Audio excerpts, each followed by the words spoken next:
यो चाहिँ सरङकोट।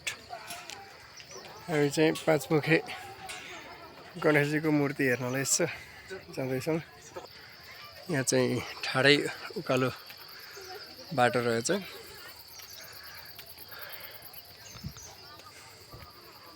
तल पनि र माथि पनि उकालो ओह्रालो हिँड्न पनि पर्छ अरे भन्छन् होइन, बोसो घट्छ।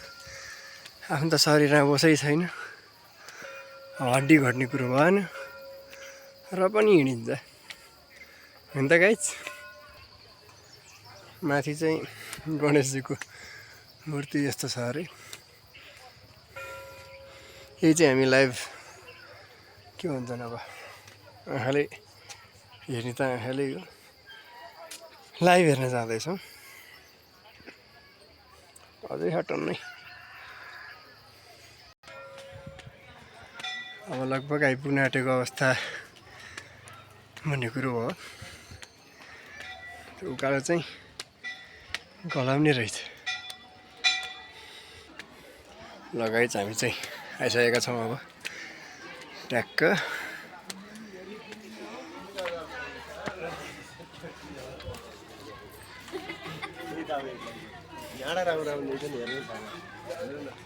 ल हेर्नुहोस् चाहिँ यहाँ ट्याक्क यता तल चाहिँ लेक साइड, लेक स्पेसल्ली तपाईँहरू देख्न सक्नुहुन्छ। ऊ फेवा लेक, यता पामे साइड पनि देख्न सक्नुहुन्छ। ऊ रमाइलो देखिया छ जोस्। अनि पोखरा देखाउँछु म तपाईँलाई। पोखराको कुरो गर्दा चाहिँ यहाँबाट तल देखिएको सर्लक्कै पोखरा।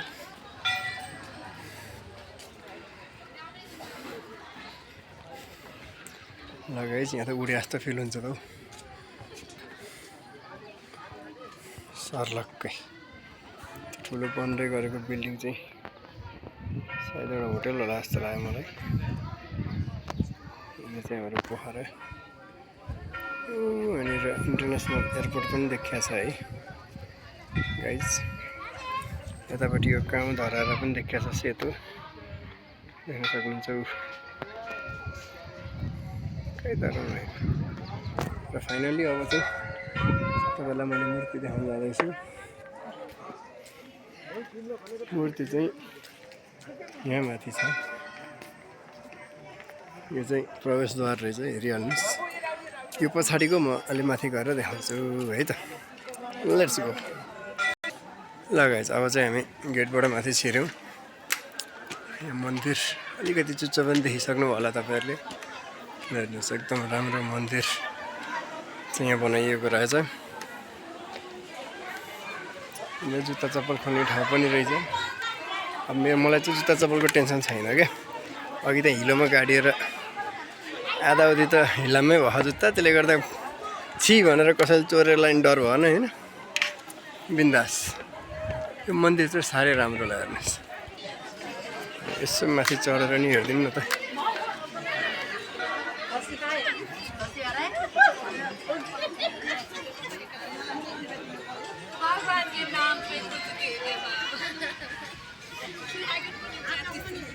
लेक साइड देखिरहेछ त्यहाँ लेक, त्यो चाहिँ लेक साइड हो। यता र यो चाहिँ हिम्जा साइड भजन कीर्तन चलिरहेछ यहाँ। र अब फाइनली गाइस म तिमीहरूलाई त नभनौँ, तपाईँहरूलाई म गणेशजीको दर्शन गराउँदैछु। सबैले भिडियोबाट भयो भने दर्शन गर्नु होला। यहाँ हुनुहुन्छ नन्दी महाराज, घन्टी यहाँ दुइटा देख्न सक्नुहुन्छ। उहाँ हुनुहुन्छ हाम्रो गणेशजी। पाँचमुखे गणेशजीको चाहिँ भव्य मूर्ति स्थापना भएको रहेछ यहाँनिर। दर्शन गर्नुहोस् गणेशजीले म लगायत तपाईँहरूलाई पनि आशीर्वाद प्रदान गरून्। फोटो सेसन चलिरहेछ यहाँ भन्दै। यहाँ चाहिँ धाराहरू पनि 108वटा धारा बनाइएको रहेछ। यति भिडियोबाट बिदा हुन चाहेँ। आफ्नो ख्याल गर्नु होला। दसैँ तिहार राम्रोसँग मनाउनु होला। धन्यवाद। Bye bye, take care.